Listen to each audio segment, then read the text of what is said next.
वाहिगुरु जी का खालसा वाहिगुरु जी की फतेह। सिख चैनल देख रही यूके यूरोप की सारी संगत का एक बार फिर स्वागत। मैं अमरिंदर सिंह प्रोग्राम इतिहास के पन्नों में लैके हाजिर होया हाँ।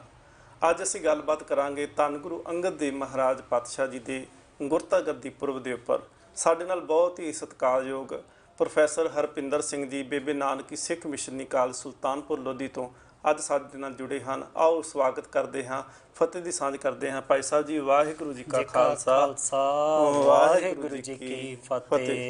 धन गुरु अंगद देव महाराज पातशाह जी का असी जीवन पढ़ते हाँ तो गुरु नानक देव महाराज पातशाह जी तो गुरता गद्दी प्राप्त की। सतगुरु गुरु नानक देव महाराज पातशाह जी ने एक वक्री मर्यादा जिहड़ी सी कायम कर दी।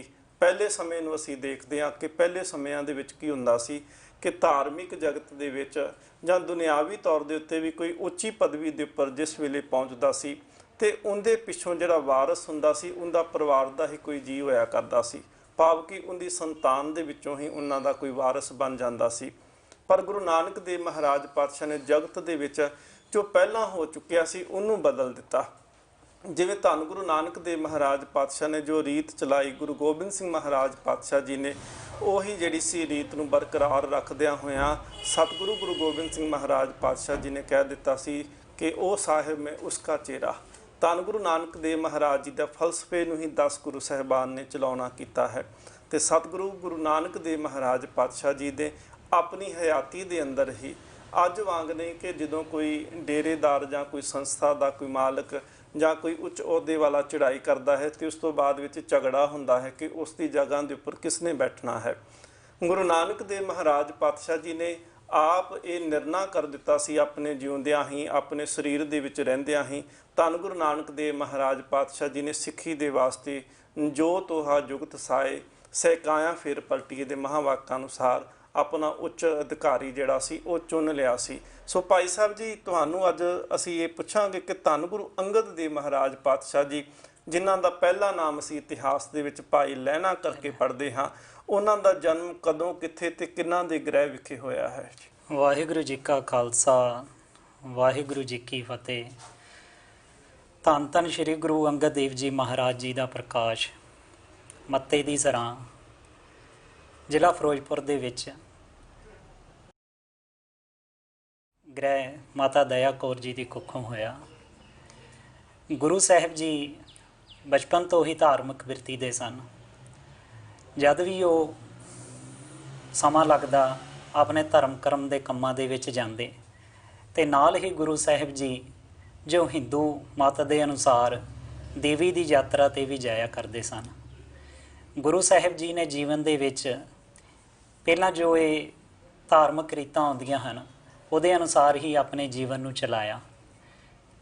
ਫਿਰ ਗੁਰੂ ਸਾਹਿਬ ਜੀ ਦਾ ਪਰ ਜੋ ਮਨ ਸੀ ਉਹ ਖਲੋਂਦਾ ਨਹੀਂ ਸੀ, ਭਾਵ ਉਹ ਕਿਸੇ ਸੱਚੇ ਗੁਰੂ ਦੀ ਤਲਾਸ਼ ਦੇ ਵਿੱਚ ਸਨ। ਐਸੇ ਗੁਰੂ ਨੂੰ ਚਾਹੁੰਦੇ ਸਨ ਕਿ ਜਿਸ ਦੇ ਨਾਲ ਉਹਨਾਂ ਦਾ ਮਨ ਪੂਰਨ ਤੌਰ 'ਤੇ ਟਿਕ ਜਾਵੇ।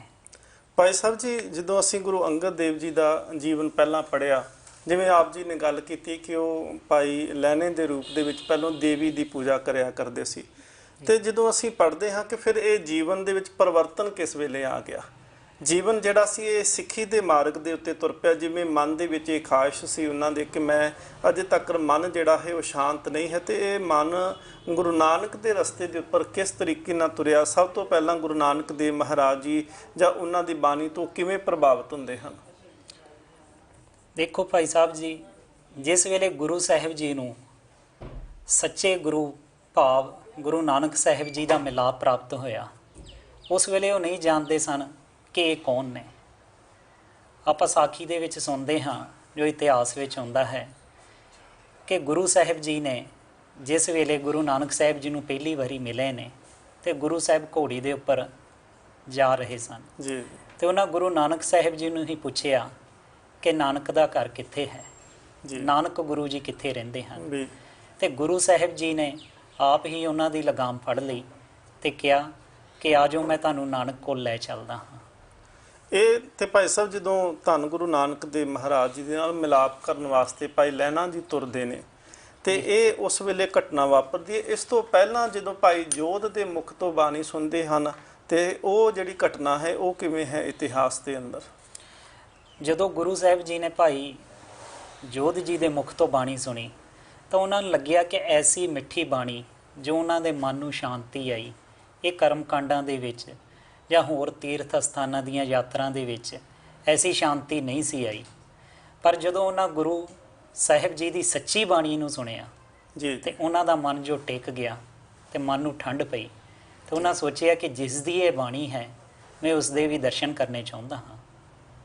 ਸੋ ਸਤਿਗੁਰੂ ਗੁਰੂ ਨਾਨਕ ਦੇਵ ਮਹਾਰਾਜ ਜੀ ਤੋਂ ਪਹਿਲਾਂ ਭਾਈ ਲਹਿਣਾ ਮਿਲਾਪ ਤੋਂ ਪਹਿਲਾਂ ਜਿਹੜਾ ਹੈ ਗੁਰੂ ਨਾਨਕ ਪਾਤਸ਼ਾਹ ਜੀ ਦੀ ਬਾਣੀ ਜਿਹੜੀ ਹੈ ਉਹਨਾਂ ਨੇ ਸਰਵਨ ਕੀਤੀ ਹੈ ਜੀ ਸੋ ਬਿਲਕੁਲ। ਗੁਰੂ ਨਾਨਕ ਦੇਵ ਮਹਾਰਾਜ ਜੀ ਦੇ ਪਹਿਲੀ ਵਾਰੀ ਦਰਸ਼ਨ ਹੋਣੇ ਤੇ ਸਤਿਗੁਰੂ ਗੁਰੂ ਨਾਨਕ ਦੇਵ ਮਹਾਰਾਜ ਨੂੰ ਨਾ ਪਛਾਨਣਾ, ਔਰ ਇਹਦੇ ਪਿੱਛੇ ਕਾਰਨ ਵੀ ਸ਼ਾਇਦ ਇਹੀ ਸੀ ਕਿ ਅੱਜ ਵਾਂਗੂ ਜਿਵੇਂ ਅਸੀਂ ਦੇਖਦੇ ਹਾਂ ਕਿ ਧਰਮ ਜਗਤ ਦੇ ਵਿੱਚ ਜੇ ਕੋਈ ਕਿਸੇ ਧਾਰਮਿਕ ਖਾਸ ਉੱਚ ਪਦਵੀ ਦੇ ਉੱਤੇ ਪਹੁੰਚ ਜਾਂਦਾ ਹੈ ਤੇ ਉਹਦੀ ਖਾਸ ਤਰ੍ਹਾਂ ਦੀ ਵੇਸ਼ਭੂਸ਼ਾ ਹੁੰਦੀ ਹੈ। ਜੀ ਬਿਲਕੁਲ। ਪਰ ਜਿਵੇਂ ਭਾਈ ਗੁਰਦਾਸ ਸਾਹਿਬ ਜੀ ਦਾ ਕਥਨ ਹੈ ਕਿ ਪਹਿਰ ਸੰਸਾਰੀ ਕੱਪੜੇ ਮੰਜੀ ਬੈਠ ਕੀਆ ਪਸਾਰਾ।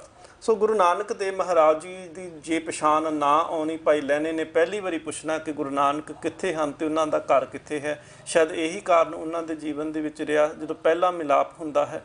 ਤੇ ਗੁਰੂ ਨਾਨਕ ਦੇਵ ਮਹਾਰਾਜ ਪਾਤਸ਼ਾਹ ਜੀ ਜਿਸ ਦਿਨ ਭਾਈ ਲਹਿਣਾ ਮਿਲ ਪੈਂਦੇ ਨੇ ਤੇ ਸਤਿਗੁਰੂ ਮਹਾਰਾਜ ਵਾਗ ਫੜ ਕੇ ਤੇ ਆਪਣੀ ਹੀ ਜਿਹੜੀ ਧਰਮਸ਼ਾਲਾ ਦੇ ਵਿੱਚ ਲੈ ਕੇ ਜਾਂਦੇ ਨੇ, ਜਿਹੜੀ ਕਰਤਾਰਪੁਰ ਸਾਹਿਬ ਦੇ ਅੰਦਰ ਹੈ। ਫਿਰ ਉੱਥੇ ਜਾ ਕੇ ਫਿਰ ਕਿਵੇਂ ਪਤਾ ਲੱਗਿਆ ਕਿ ਗੁਰੂ ਨਾਨਕ ਦੇਵ ਮਹਾਰਾਜ ਇਹੀ ਨੇ ਜਿਹੜੇ ਮੇਰੇ ਘੋੜੇ ਦੀ ਲਗਾਮ ਫੜ ਕੇ ਲੈ ਕੇ ਆਏ ਨੇ? ਜਦ ਗੁਰੂ ਸਾਹਿਬ ਜੀ ਅੰਦਰ ਬੈਠਦੇ ਨੇ ਤਾਂ ਉਹ ਕਹਿੰਦੇ ਕਿ ਮੈਂ ਨਾਨਕ ਦੇ ਦਰਸ਼ਨ ਕਰਨੇ ਚਾਹੁੰਦਾ ਹਾਂ ਜੀ। ਤਾਂ ਉਸ ਵੇਲੇ ਭਾਈ ਲਹਿਣਾ ਦੇ ਰੂਪ ਦੇ ਵਿੱਚ ਨੇ ਗੁਰੂ ਅੰਗਦ ਦੇਵ ਜੀ। ਜੀ ਜੀ।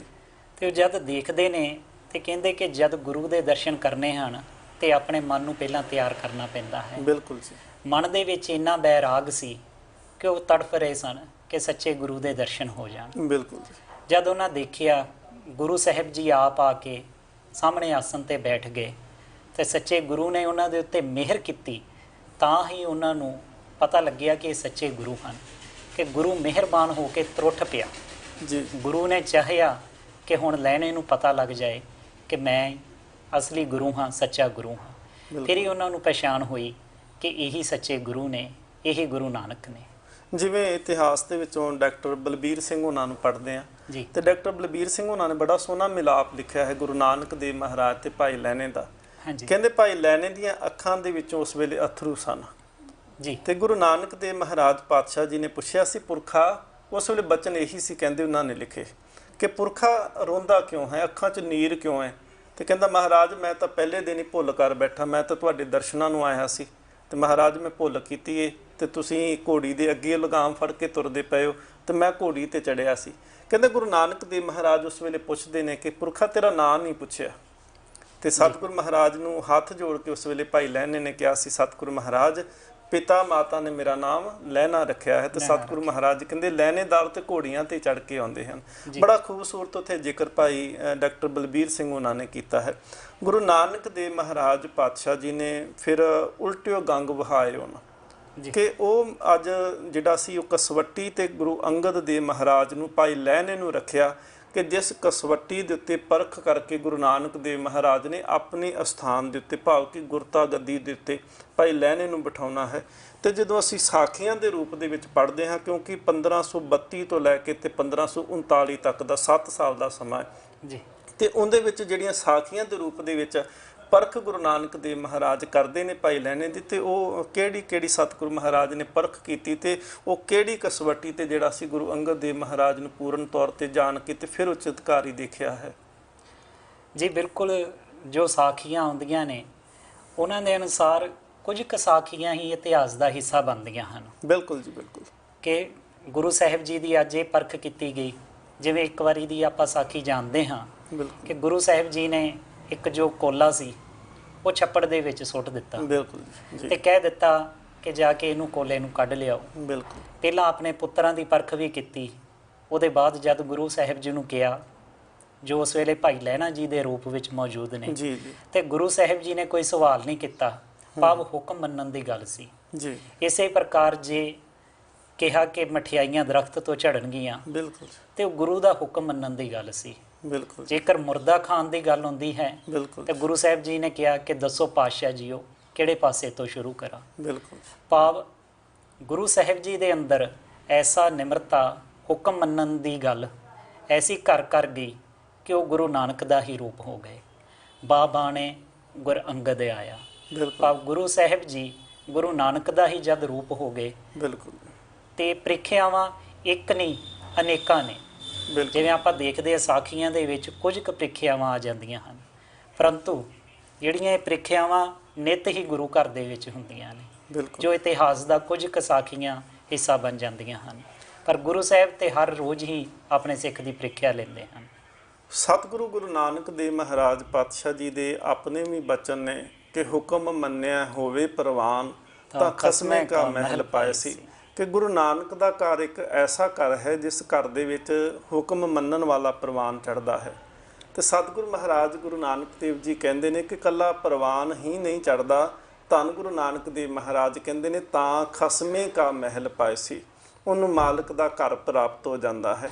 ਤੇ ਜਦੋਂ ਅਸੀਂ ਇਤਿਹਾਸ ਨੂੰ ਅੱਜ ਪੜ੍ਹਦੇ ਪਏ ਹਾਂ, ਇਤਿਹਾਸ ਨੂੰ ਅੱਜ ਜਾਣਨ ਦਾ ਯਤਨ ਕਰਦੇ ਹਾਂ ਕਿ ਗੁਰੂ ਨਾਨਕ ਦੇਵ ਮਹਾਰਾਜ ਪਾਤਸ਼ਾਹ ਜੀ ਨੇ ਆਪਣੇ ਪੁੱਤਰਾਂ ਤੇ ਆਪਣੇ ਸਿੱਖਾਂ ਦੇ ਵਿੱਚ ਜਿਹੜਾ ਸੀ ਪਰਖ ਦਾ ਜਿਹੜਾ ਸੀ ਉਹ ਸਿਸਟਮ ਰੱਖਿਆ ਕਿ ਪਰਖ ਕੀਤੀ ਗਈ ਹੈ।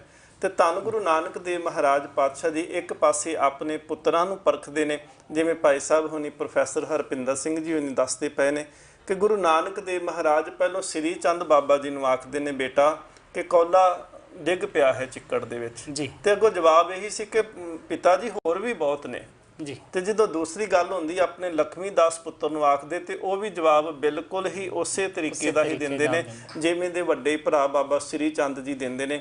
ਤੇ ਜਿਸ ਵੇਲੇ ਗੁਰੂ ਅੰਗਦ ਦੇਵ ਮਹਾਰਾਜ ਭਾਈ ਲਹਿਣਾ ਜੀ ਨੂੰ ਕਿਹਾ ਜਾਂਦਾ ਹੈ ਤੇ ਸਤਿਗੁਰੂ ਮਹਾਰਾਜ ਇੱਕਦਮ ਚਿੱਕੜ ਦੇ ਵਿੱਚ ਉਤਰ ਕੇ ਉਹ ਕੌਲਾ ਸਾਫ਼ ਕਰਕੇ ਲਿਆ ਕੇ ਸਤਿਗੁਰੂ ਮਹਾਰਾਜ ਜੀ ਦੇ ਅੱਗੇ ਰੱਖਦੇ ਆ ਕਿ ਬਸ ਇਹ ਇੱਕ ਤਰੀਕੇ ਦਾ ਸਮਰਪਣ ਭਾਵਨਾ ਦਾ ਟੈਸਟ ਕੀਤਾ ਜਾ ਰਿਹਾ ਸੀ ਕਿ ਜੇਕਰ ਕੱਲ ਨੂੰ ਕੋਈ ਚਿੱਕੜ ਦੇ ਵਿੱਚ ਡਿੱਗਿਆ ਹੋਵੇ, ਵਿਕਾਰਾਂ ਦੀ ਦਲਦਲ ਦੇ ਵਿੱਚ ਡਿੱਗਿਆ ਹੋਵੇ ਤੇ ਜਿਹੜਾ ਆਪਣੇ ਕੱਪੜੇ ਬਚਾਉਂਦਾ ਹੈ ਉਹ ਦੂਸਰੇ ਨੂੰ ਚਿੱਕੜ ਦੇ ਵਿੱਚੋਂ ਨਹੀਂ ਕੱਢ ਸਕਦਾ।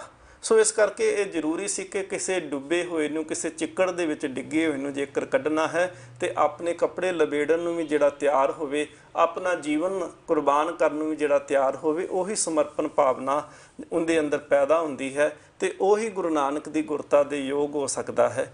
ਸਤਿਗੁਰੂ ਗੁਰੂ ਨਾਨਕ ਦੇਵ ਮਹਾਰਾਜ ਪਾਤਸ਼ਾਹ ਜੀ ਦੀ ਗੁਰਤਾ ਦੀ ਜਦੋਂ ਅਸੀਂ ਗੱਲ ਕਰਦੇ ਹਾਂ ਕਿ ਸਤਿਗੁਰੂ ਮਹਾਰਾਜ ਇੱਕ ਆਪਣੀ ਹਯਾਤੀ ਦੇ ਅੰਦਰ ਧੰਨ ਗੁਰੂ ਅੰਗਦ ਦੇਵ ਮਹਾਰਾਜ ਪਾਤਸ਼ਾਹ ਨੂੰ ਗੁਰਤਾ ਗੱਦੀ ਬਖਸ਼ਿਸ਼ ਕਰਦੇ ਨੇ। ਤੇ ਜ਼ਾਹਰ ਜੀ ਗੱਲ ਹੈ ਕਿ ਉਸ ਵੇਲੇ ਜਿਹੜਾ ਸੀ ਗੁਰੂ ਨਾਨਕ ਦੇਵ ਮਹਾਰਾਜ ਗੁਰਤਾ ਪੁੱਤਰ ਨੂੰ ਨਾ ਦੇ ਕਰਕੇ ਤੇ ਇੱਕ ਚੇਲੇ ਨੂੰ ਦਿੱਤੀ ਜਾ ਰਹੀ ਹੈ, ਸਿੱਖ ਨੂੰ ਦਿੱਤੀ ਜਾ ਰਹੀ ਹੈ। ਤੇ ਉੱਥੇ ਵਿਰੋਧ ਵੀ ਸਤਿਗੁਰੂ ਮਹਾਰਾਜ ਪਾਤਸ਼ਾਹ ਜੀ ਦਾ ਕੀਤਾ ਗਿਆ ਹੋਵੇਗਾ ਜਾਂ ਕੁਝ ਐਸੇ ਵੀ ਹੋਣਗੇ ਜਿਨ੍ਹਾਂ ਨੇ ਦਾਅਵਾ ਵੀ ਕੀਤਾ ਹੋਵੇਗਾ ਕਿ ਨਹੀਂ ਇਸ ਚੀਜ਼ ਦੇ ਅਸੀਂ ਹੱਕਦਾਰ ਹਾਂ, ਕਿਉਂਕਿ ਗੁਰੂ ਨਾਨਕ ਦੇਵ ਮਹਾਰਾਜ ਜੀ ਦੀ ਸਿੱਖੀ ਦਾ ਪਸਾਰਾ ਬਹੁਤ ਵੱਡਾ ਹੈ। ਕਰੋੜਾਂ ਦੇ ਵਿੱਚ ਸਤਿਗੁਰੂ ਮਹਾਰਾਜ ਪਾਤਸ਼ਾਹ ਜੀ ਦੇ ਸਿੱਖ ਬਣ ਚੁੱਕੇ ਸੀ। ਸੋ ਜਿਸ ਵੇਲੇ ਸਤਿਗੁਰੂ ਮਹਾਰਾਜ ਗੁਰਤਾ ਗੱਦੀ ਬਖਸ਼ਿਸ਼ ਕਰਨ ਲੱਗੇ ਨੇ, ਉਸ ਤੋਂ ਪਹਿਲਾਂ ਜਿਹੜਾ ਮਾਹੌਲ ਸੀ ਉਸ ਵੇਲੇ ਦਾ ਕਰਤਾਰਪੁਰ ਸਾਹਿਬ ਦੀ ਧਰਤੀ ਦਾ, ਉਹ ਕਿਵੇਂ ਅਸੀਂ ਇਤਿਹਾਸ ਦੇ ਵਿੱਚ ਦੇਖਦੇ ਹਾਂ? ਜੀ ਬਿਲਕੁਲ, ਉਸ ਵੇਲੇ ਗੁਰੂ ਸਾਹਿਬ ਜੀ ਦਾ ਜੋ ਵਿਰੋਧ ਵੀ ਸਭ ਤੋਂ ਪਹਿਲਾਂ ਪੁੱਤਰਾਂ ਦੇ ਵੱਲੋਂ, ਜਿਹਨੂੰ ਭਾਈ ਜੀ ਨੇ ਲਿਖਿਆ ਪੁੱਤਰੀ ਕੋਲ ਨਾ ਪਾਲਿਓ ਮਨ ਖੋਟੇ ਆਕੀ ਨਸਿਆਰਾ, ਭਾਵ ਜਿਸ ਨੇ ਗੁਰੂ ਦਾ ਹੁਕਮ ਮੰਨਿਆ ਉਸ ਨੇ ਹੀ ਗੁਰੂ ਦੇ ਹੁਕਮ ਦੇ ਨਾਲ ਗੁਰਤਾ ਗੱਦੀ ਨੂੰ ਪ੍ਰਾਪਤ ਕਰ ਲਿਆ। ਜਦੋਂ ਤੱਕ ਮਨ ਦੇ ਵਿੱਚ ਗੁਰੂ ਦਾ ਪੂਰਨ ਹੁਕਮ ਨਹੀਂ ਵਸ ਜਾਂਦਾ, ਗੁਰੂ ਦੀ ਪ੍ਰਾਪਤੀ ਨਹੀਂ ਹੋ ਸਕਦੀ। ਸਹਿਜੇ ਰਚਿਓ ਖਾਲਸਾ ਦੇ ਵਿੱਚ ਪ੍ਰੋਫੈਸਰ ਹਰਿੰਦਰ ਸਿੰਘ ਮਹਿਬੂਬ ਬਹੁਤ ਸੁੰਦਰ ਲਿਖਦੇ ਨੇ ਕਿ ਗੁਰੂ ਨਾਨਕ ਦੀ ਸੱਚ ਦੀ ਆਵਾਜ਼ ਜਿਸ ਨੇ ਤੀਸਰ ਪੰਥ ਨੂੰ ਸਾਜਣਾ ਸੀ, ਉਸ ਆਵਾਜ਼ ਨੂੰ ਅੱਗੇ ਚਲਾਉਣ ਲਈ ਸਭ ਤੋਂ ਪਹਿਲਾਂ ਭਾਈ ਲਹਿਣੇ ਨੇ ਪਛਾਣਿਆ, ਜੋ ਗੁਰੂ ਅੰਗਦ ਸਾਹਿਬ ਜੀ ਦੇ ਰੂਪ ਦੇ ਵਿੱਚ ਸਾਡੇ ਸਾਹਮਣੇ ਆਏ। ਜੀ। ਫਿਰ ਉਸੇ ਆਵਾਜ਼ ਨੂੰ ਹੀ ਉਹਨਾਂ ਪਹਿਚਾਨਦਿਆਂ ਹੋਇਆ ਕਿਹਾ ਕਿ ਜਿਸ ਪਿਆਰੇ ਸਿਉਨੇ ਹੋ ਤਿਸ ਆਗੇ ਮਰ ਚੱਲੀਏ, ਤ੍ਰਿਗ ਜੀਵਨ ਸੰਸਾਰ ਤਾਕੇ ਪਾਛੇ ਜੀਵਨਾ। ਆਪਾਂ ਜਾਣਦੇ ਹਾਂ ਕਿ ਗੁਰੂ ਸਾਹਿਬ ਜੀ ਦਾ ਵਿਰੋਧ ਹੋਇਆ, ਇਸ ਵਿੱਚ ਕੋਈ ਸ਼ੱਕ ਨਹੀਂ ਕਿ ਵਿਰੋਧ ਨਹੀਂ ਹੋਇਆ। ਬਿਲਕੁਲ।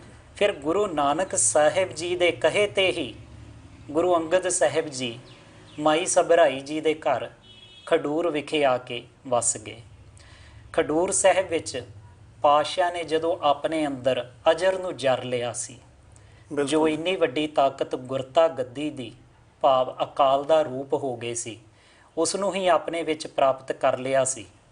ਤੇ ਗੁਰੂ ਸਾਹਿਬ ਜੀ ਨੇ ਉਸ ਨੂੰ ਇੱਕ ਸੁੰਨ ਦੇ ਵਿੱਚ, ਉਸ ਵੇਲੇ ਭਾਵੇਂ ਕਿ ਉਹ ਸਵੈਮ ਅਕਾਲ ਪੁਰਖ ਦਾ ਰੂਪ ਨੇ, ਬਿਲਕੁਲ ਜੀ, ਪਰ ਫਿਰ ਵੀ ਉਹ ਸੁੰਨ ਦੇ ਵਿੱਚ ਜਾ ਕੇ ਟਿਕ ਗਏ।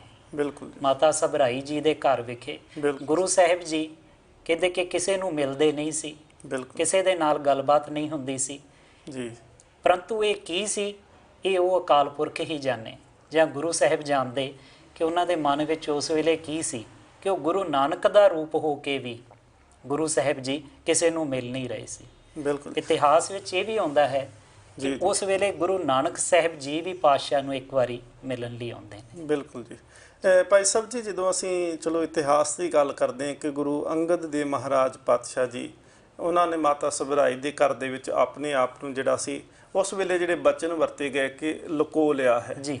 ਫਿਰ ਜਿਹੜਾ ਗੁਰੂ ਨਾਨਕ ਦੇਵ ਮਹਾਰਾਜ ਪਾਤਸ਼ਾਹ ਨੂੰ ਜਿਹੜਾ ਸਿੱਖੀ ਪ੍ਰਾਪਤ ਉਹਨਾਂ ਨੇ ਕੀਤੀ, ਗੁਰਤਾ ਪ੍ਰਾਪਤ ਕੀਤੀ, ਤੇ ਉਹ ਗੁਰਤਾ ਤੋਂ ਲੋਕਾਂ ਨੇ, ਜਦੋਂ ਸੰਗਤ ਨੇ, ਸਿੱਖ ਸੰਗਤ ਨੇ ਦੇਖਿਆ ਕਿ ਅਸੀਂ ਤਾਂ ਵਾਂਝੇ ਹੋ ਰਹੇ ਹਾਂ, ਜਿਵੇਂ ਪਿਆਸਾ ਪਾਣੀ ਦੇ ਵੱਲੇ ਭੱਜ ਕੇ ਜਾਂਦਾ ਜੀ ਜੀ।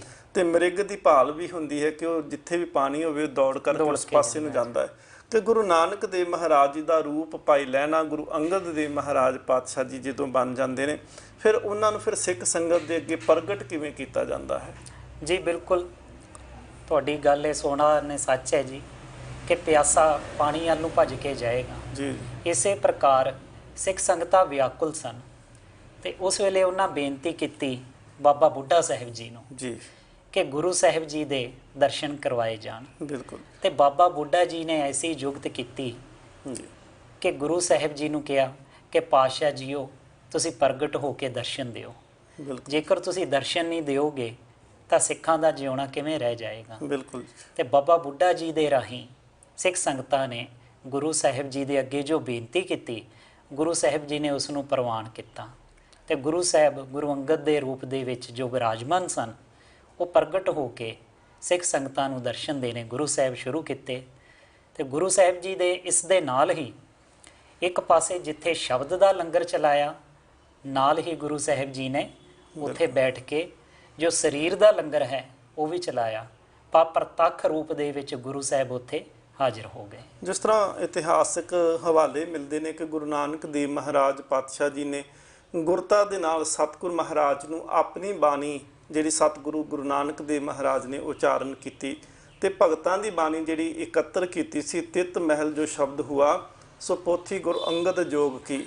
ਤੇ ਗੁਰੂ ਨਾਨਕ ਦੇਵ ਮਹਾਰਾਜ ਜਿਸ ਵੇਲੇ ਜੋਤੀ ਜੋਤ ਸਮਾ ਜਾਂਦੇ ਨੇ, ਤੇ ਸਭ ਨੂੰ ਪਤਾ ਹੈ ਇਸ ਗੱਲ ਦਾ, ਕਿਉਂਕਿ ਸਤਿਗੁਰੂ ਮਹਾਰਾਜ ਆਪਣੀ ਹਯਾਤੀ ਦੇ ਅੰਦਰ ਆਪਣੇ ਸਰੀਰ ਦੇ ਵਿੱਚ ਰਹਿੰਦਿਆਂ ਹੋਇਆਂ ਸਤਿਗੁਰੂ ਮਹਾਰਾਜ ਨੂੰ ਗੁਰਤਾ ਗੱਦੀ ਬਖਸ਼ਿਸ਼ ਕਰਕੇ ਗਏ ਸੀ। ਗੁਰੂ ਨਾਨਕ ਦੇਵ ਮਹਾਰਾਜ, ਇਤਿਹਾਸ ਇਹ ਵੀ ਲਿਖਦਾ ਹੈ ਕਿ ਸਤਿਗੁਰੂ ਮਹਾਰਾਜ ਆਪ ਮੱਥਾ ਟੇਕਦੇ ਰਹੇ ਨੇ ਗੁਰੂ ਅੰਗਦ ਦੇਵ ਮਹਾਰਾਜ ਜੀ ਨੂੰ ਜੀ। ਔਰ ਸਤਿਗੁਰੂ ਗੁਰੂ ਨਾਨਕ ਦੇਵ ਮਹਾਰਾਜ ਫਿਰ ਸੰਗਤ ਵਿੱਚ ਬੈਠ ਜਾਂਦੇ ਰਹੇ ਨੇ, ਕਿਉਂਕਿ ਜਿਸ ਦਿਨ ਤੋਂ ਬਾਅਦ ਚ ਗੁਰਤਾ ਗੱਦੀ ਦੇ ਦਿੱਤੀ, ਉਸ ਤੋਂ ਦਿਨ ਤੋਂ ਬਾਅਦ ਉੱਪਰ ਬੈਠ ਕੇ ਉਪਦੇਸ਼ ਨਹੀਂ ਦਿੱਤਾ। ਕਹਿੰਦੇ ਹੁਣ ਜੋਤ ਗੁਰੂ ਅੰਗਦ ਦੇਵ ਦੇ ਅੰਦਰ ਹੈ।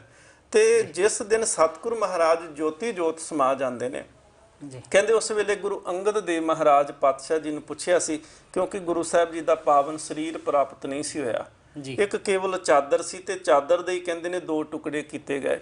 ਤੇ ਹਿੰਦੂ ਜਿਹੜੇ ਕਹਿੰਦੇ ਸੀ ਅਸੀਂ ਸੰਸਕਾਰ ਕਰਕੇ ਮੜੀ ਬਣਾਵਾਂਗੇ, ਤੇ ਮੁਸਲਮਾਨ ਕਹਿੰਦੇ ਸੀ ਅਸੀਂ ਇਸ ਚਾਦਰ ਨੂੰ ਹੀ ਦਫਨਾ ਕਰਕੇ ਤੇ ਕਬਰ ਬਣਾਵਾਂਗੇ।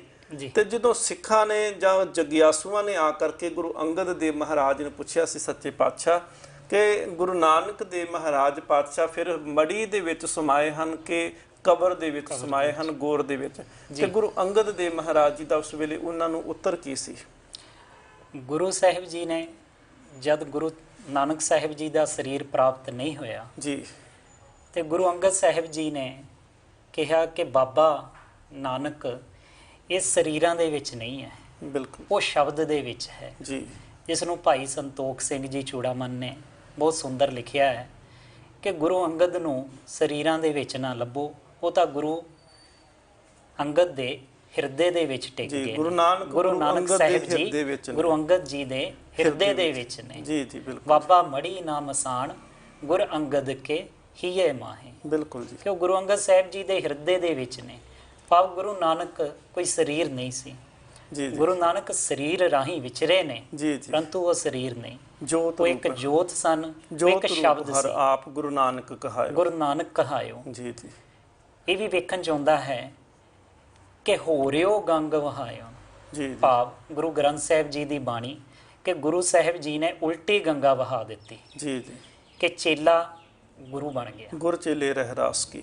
ਜੀ ਜੀ ਤੇ ਗੁਰੂ ਸਾਹਿਬ ਜੀ ਨੇ ਆਪ ਅੰਗਦ ਦਾ ਰੂਪ ਧਾਰ ਕਰ ਲਿਆ, ਭਾਵ ਮਹੱਲਾ ਦੂਜਾ ਹੋ ਗਿਆ। ਜੀ ਜੀ ਬਿਲਕੁਲ। ਬਾਣੀ ਤੇ ਸਰੀਰ ਸਿਰਫ ਜਿਹੜਾ ਸੀ ਉਹ ਗੁਰੂ ਅੰਗਦ ਸਾਹਿਬ ਜੀ ਦੇ ਰੂਪ ਦੇ ਵਿੱਚ ਪ੍ਰਗਟ ਹੋ ਗਿਆ। ਬਿਲਕੁਲ ਜੀ ਸਾਧ ਸੰਗਤ ਜੀ, ਜਿਵੇਂ ਭਾਈ ਸਾਹਿਬ ਹੋਣੀ ਬੜੇ ਸੁੰਦਰ ਵਿਚਾਰ ਉਹਨਾਂ ਨੇ ਸਾਨੂੰ ਸੁਣਾਉਣਾ ਕੀਤੇ ਨੇ ਕਿ ਬਾਬਾ ਸੱਤਾ ਬਲਵੰਡ ਦੀ ਰਾਮਕਲੀ ਰਾਗ ਦੇ ਅੰਦਰ ਵਾਰ ਹੈ, ਜੋਤ ਓਹਾ ਜੁਗਤ ਸਾਏ ਸਹਿ ਕਾਇਆ ਫੇਰ ਪਲਟੀਏ, ਕਿ ਗੁਰੂ ਨਾਨਕ ਦੇਵ ਮਹਾਰਾਜ ਜੀ ਦੇ ਬਾਬਤ, ਗੁਰੂ ਅੰਗਦ ਦੇਵ ਜੀ ਦੇ ਬਾਬਤ ਬਾਬਾ ਸੱਤਾ ਬਲਵੰਡ ਜੀ ਲਿਖਦੇ ਨੇ ਕਿ ਕੇਵਲ ਸਰੀਰ ਬਦਲਿਆ ਸੀ, ਨਾ ਤੇ ਜੋਤ ਬਦਲੀ ਸੀ ਤੇ ਨਾ ਹੀ ਸਿਧਾਂਤ ਬਦਲਿਆ ਸੀ। ਤੇ ਜਿਹੜੀ ਗੱਲ ਭਾਈ ਸਾਹਿਬ ਹੋਣੀ ਦੱਸਦੇ ਆ ਨਾ ਕਿ ਗੁਰੂ ਨਾਨਕ ਦੇਵ ਮਹਾਰਾਜ ਨੂੰ ਅਸੀਂ ਬਾਹਰੋਂ ਲੱਭਣ ਦਾ ਯਤਨ ਕਰੀ ਜਾ ਰਹੇ ਹਾਂ। ਗੁਰੂ ਨਾਨਕ ਦੇਵ ਮਹਾਰਾਜ ਪਾਤਸ਼ਾਹ ਜੀ ਬਾਹਰੋਂ ਕਿਤਿਓਂ ਨਹੀਂ ਪ੍ਰਾਪਤ ਹੋਣਗੇ। ਭਾਈ ਲਹਿਣੇ ਨੇ ਇਹ ਗੱਲ ਕਹਿ ਦਿੱਤੀ ਸੀ, ਬਾਬਾ ਮੜੀ ਨਾ ਗੌਰ ਗੁਰ ਅੰਗਦ ਕੇ ਹੀਏ ਮਾਹੇ, ਕਿ ਗੁਰੂ ਅੰਗਦ ਦੇ ਹਿਰਦੇ ਵਿੱਚ ਵਸਦਾ ਹੈ। ਤੇ ਬਾਣੀ ਸਾਨੂੰ ਇਹ ਗੱਲ ਨੂੰ ਪੁਕਾਰ ਕੇ ਬਾਰ-ਬਾਰ ਆਖਦੀ ਹੈ, ਸਭ ਕਿਛ ਘਰ ਮੇ ਬਾਹਰ ਨਾਹੀ ਬਾਹਰ ਟੋਲੇ ਸੋ ਪਰਮ ਪੁਰਾਹੀ। ਸੋ ਸਤਿਗੁਰੂ ਮਹਾਰਾਜ ਜੀ ਨੇ ਬਾਣੀ ਦੇ ਵਿੱਚ ਅਨੇਕਾਂ ਥਾਵਾਂ ਤੇ ਸਿਧਾਂਤ ਦਿੱਤੇ ਨੇ। ਬਾਬਾ ਫਰੀਦ ਸਾਹਿਬ ਜੀ ਦੀ ਬਾਣੀ ਅਸੀਂ ਪੜ੍ਹਦੇ ਹਾਂ ਤੇ ਉਹਦੇ ਵਿੱਚ ਵੀ ਬਾਬਾ ਫਰੀਦ ਸਾਹਿਬ ਹੁਣਾਂ ਨੇ ਬੜਾ ਸੁੰਦਰ ਜ਼ਿਕਰ ਕੀਤਾ ਹੈ ਕਿ ਵਨ ਕੰਡਾ ਮੋੜੇ, ਕਹਿੰਦੇ ਨੇ ਤੂੰ ਵਨ ਦੇ ਵਿੱਚ ਜਾਣਾ ਹੈ, ਕੰਡਿਆਂ ਨੂੰ ਮੋੜਦਾ ਫਿਰਦਾ ਹੈ, ਤੇ ਵਸੀ ਰੱਬ ਹਿਆਲੀਏ ਬਾਹਰ ਕਿਆ ਟੁੰਡੇ, ਕਹਿੰਦੇ ਨੇ ਰੱਬ ਜਿਹੜਾ ਹੈ ਉਹ ਬਾਹਰ ਨਹੀਂ ਵਸਦਾ ਪਿਆ, ਰੱਬ ਹਿਰਦੇ ਦੇ ਵਿੱਚ ਵਸਦਾ ਹੈ। ਤੇ ਸਭ ਤੋਂ ਪਹਿਲਾਂ ਪਰਮਾਤਮਾ ਦੇ ਦਰਸ਼ਨ ਵੀ ਜੇ ਕਿਸੇ ਨੂੰ ਅੱਜ ਤੱਕ ਹੋਏ ਤੇ ਆਪਣੇ ਹਿਰਦੇ ਦੇ ਵਿੱਚ ਹੋਏ, ਤੇ ਉਹੀ ਦਰਸ਼ਨ ਜਿਹੜੇ ਸੀ ਉਹ ਫਿਰ ਸਾਕਾਰ ਰੂਪ ਦੇ ਵਿੱਚ ਬ੍ਰਹਿਮੰਡ ਦੇ ਵਿੱਚ ਹੋਣ ਲੱਗ ਪੈਂਦੇ ਨੇ। ਫਿਰ ਸਤਿਗੁਰੂ ਮਹਾਰਾਜ ਜਿਵੇਂ ਬਾਣੀ 'ਚ ਕਿਰਪਾ ਕਰਦੇ ਨੇ, ਜੋ ਬੋਲਤ ਹੈ ਮ੍ਰਿਗ ਮੀਨ ਪਖੇਰੂ ਬਿਨ ਹਰ ਜਾਪਤ ਹੈ ਨਹੀਂ ਹੋਰ। ਫਿਰ ਜਿੱਥੇ ਕਿੱਥੇ ਵੀ ਦੇਖੀਏ ਉੱਥੇ ਹੀ ਵਾਹਿਗੁਰੂ ਦੇ, ਗੁਰੂ ਨਾਨਕ ਦੇ ਦਰਸ਼ਨ ਹੋ ਜਾਂਦੇ ਹਨ।